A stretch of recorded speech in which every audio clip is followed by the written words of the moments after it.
Martírio São João Batista.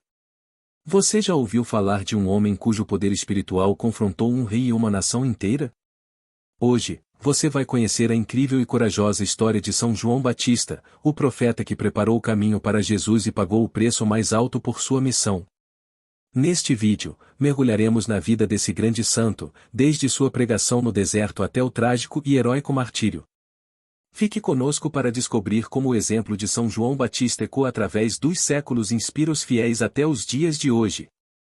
No dia 29 de agosto, a Igreja celebra São João Batista, que entrou para a glória no dia de sua decapitação.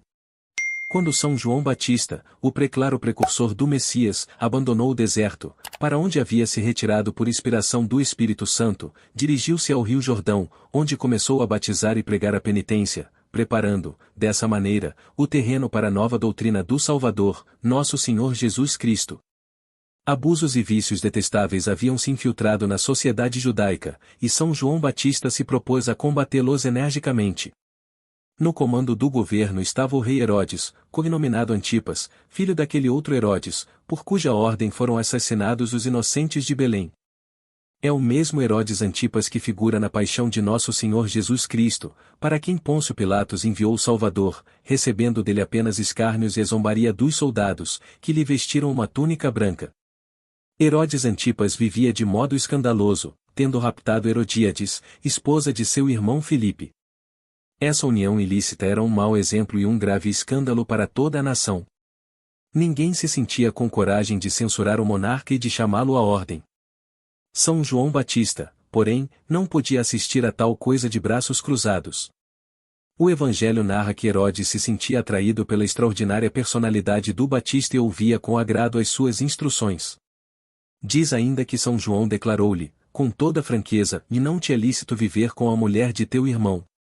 O Evangelho não relata a resposta do rei, mas podemos crer que Herodes recebeu muito mal a declaração do profeta, tão mal que considerou seriamente as possibilidades de se livrar de tão incômodo e importuno admoestador.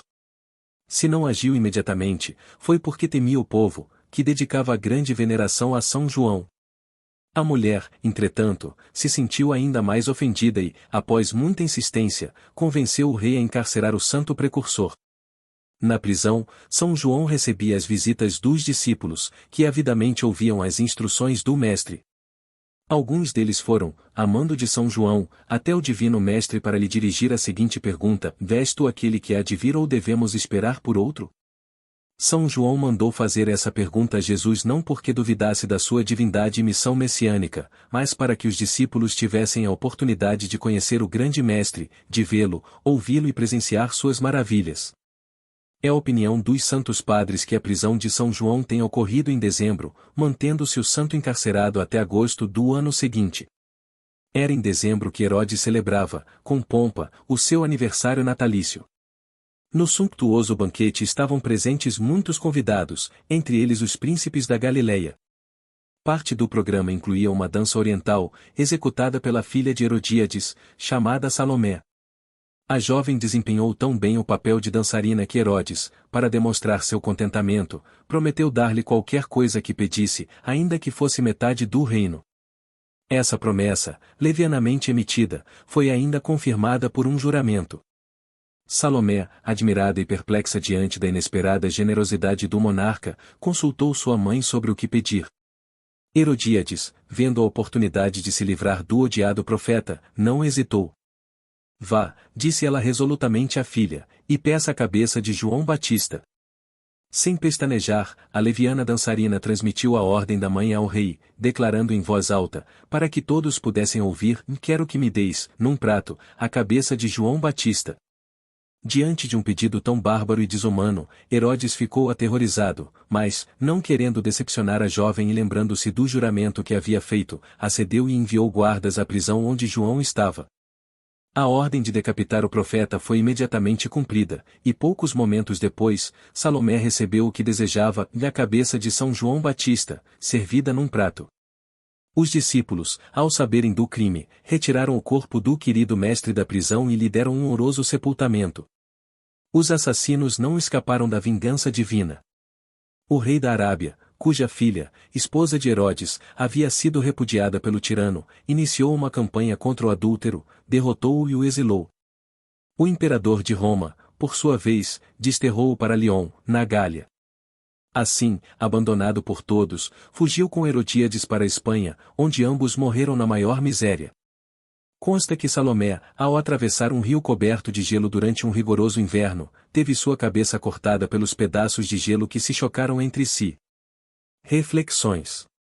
Herodes errou ao considerar-se obrigado a cumprir o juramento. Se jurar é tomar Deus por testemunha da verdade do que se diz ou do que se promete, claro está que um juramento falso é um grande pecado. Prometer, sob juramento, praticar uma ação má também é um pecado. O juramento, em si, é bom e santo, por ser um ato de religião. Pelo juramento, apela-se para Deus, que é a verdade suprema. 3 são as condições que justificam o juramento: a verdade, a justiça e o motivo justo. Afirmar, sob juramento, uma inverdade é um gravíssimo pecado, chamado perjúrio. Não abusarás do nome do Senhor, teu Deus, o Senhor não deixará impune a profanação de seu nome. Não farás juramento falso em meu nome e não profanarás o nome de teu Deus, pois eu sou o Senhor. O Êxodo 20, 7, Levítico 19, 12.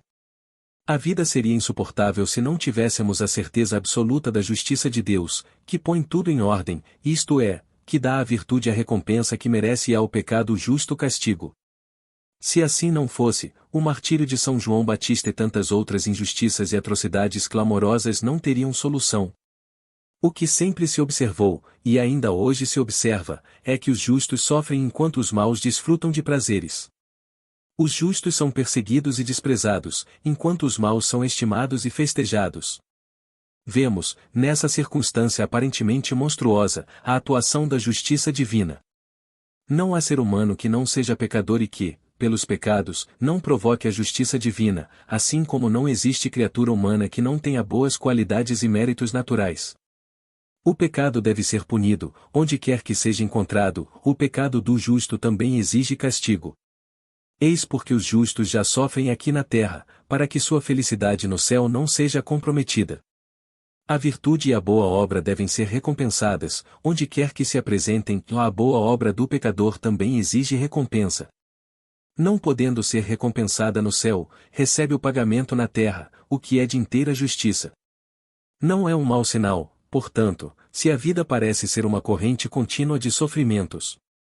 A quem Deus ama, castiga, ou é uma observação feita em todos os tempos. Louvemos, pois, a justiça de Deus e não nos deixemos arrastar à crítica, à murmuração ou ao desespero. A verdade está na palavra de nosso Senhor, que, na parábola do rico avarento, faz Abraão dizer-lhe: meu filho, lembra-te que recebeste o teu quinhão de bens durante a vida, enquanto Lázaro só teve males, agora, ele está aqui consolado, e tu sofres. O Lucas 16, 25.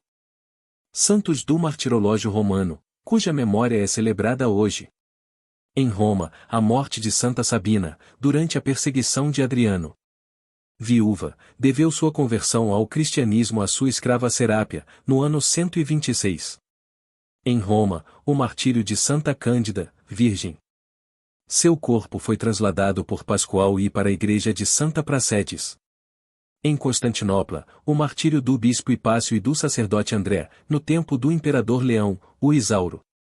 São João Batista, rogai por nós. Oremos. Senhor Deus, que enviaste São João Batista para preparar o caminho de vosso Filho, concedei-nos, por sua intercessão, a graça de seguir seus ensinamentos e viver na retidão. Amém.